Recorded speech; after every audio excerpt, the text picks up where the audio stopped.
Subdomains. My name is Vedera from Kodarasa. Today we're going to look at subdomains. Let's learn a bit about them. What are they?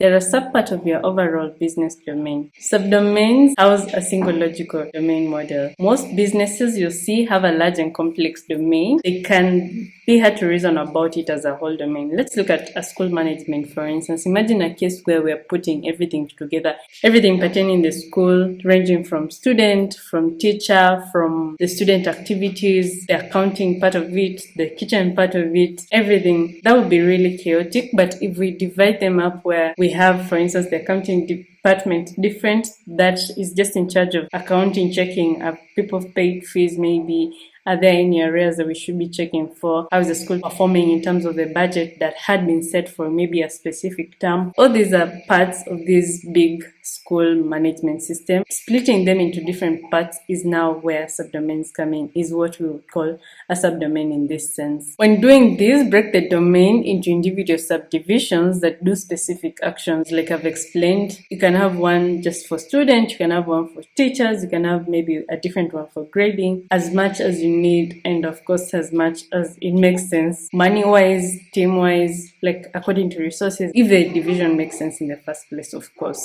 Split the domain up into different areas of expertise. I've explained why you need that, because you need everything to be doing a particular thing. Different subdomains will have different strategic significances to the businesses. Remember, something like maybe the kitchen may not be very much significant in terms of strategy. I'm not saying it's not significant, people do need to eat, but in terms of strategy, it may not bring more students maybe. Maybe the menu is really good, but again, you look at the different subdomains you have and see which one has more weight than the other. Because of this, then you'll have different significances, as we're going to see in a few. Best case scenario, you do want your subdomains implemented as bounded context, or you'll have one bounded context to one subdomain. Let's look at the school domain again. You now have examples here where you have a student subdomain, where you have a library subdomain, and where you have a teacher subdomain. Now, these are some examples of subdomains you can have in a school system if you're trying to design one. Let's look at types of subdomains.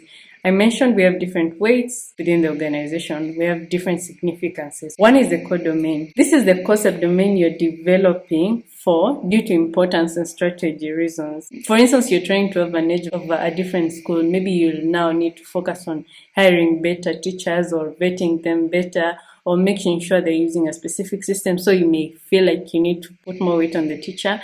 You can also think, let's put more weight on the students and make sure they have a wholesome experience so that we have more people trying to now enroll into our school. We can now maybe improve the activities the student is working on. Focus on the student, maybe in this case, the student here would be the core subdomain. A lot of resources would be committed here to define the model and craft the ubiquitous language in an explicit bounded context. It's still the same process of having a bounded context and having a ubiquitous language around that, and all this effort around refining this ubiquitous language. But this, again, will be different, but you'll see how. Here, as the core subdomain, you're putting all your effort here. Maybe this year I can focus on student, and then next year, again, according to the strategy, maybe that year according to the business goals. This will vary, but it's what you're focusing on. It may be the only important thing, or it could be what you're trying to improve on.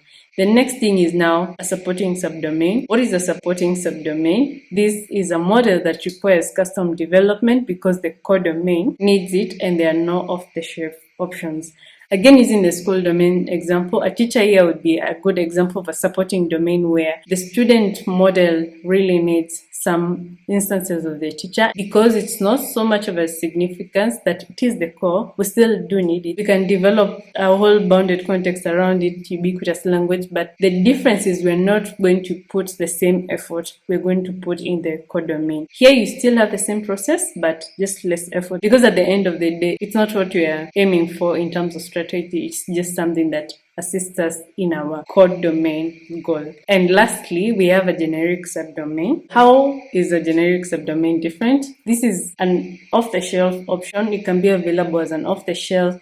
You can also think of it as something already developed by a different team in-house, but it's already developed, so you don't really need, or maybe even sometimes a common solution that is used by many teams, but it does help a lot. Well, that's what a generic subdomain is. You don't need to do any custom development for it. You don't need to focus your main attention on it. It's already developed or it's already available for you to just work on. Back to the school domain example, we're going to look at 3 different subdomains and try to classify them into different types of subdomains according to what we've just checked. Student, we've established. Again, according to your system, feel free to pick whatever you feel is best to be a core subdomain or a generic or a supporting. You do know the roles now.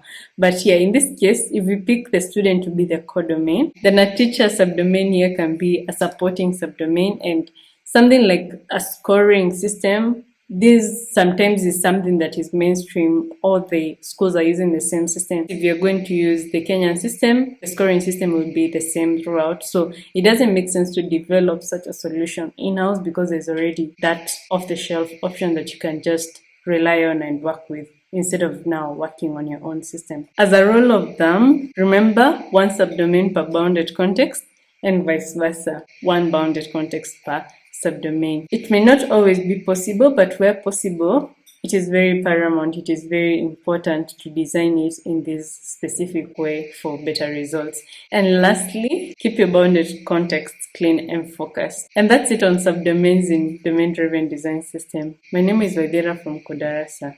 Bye.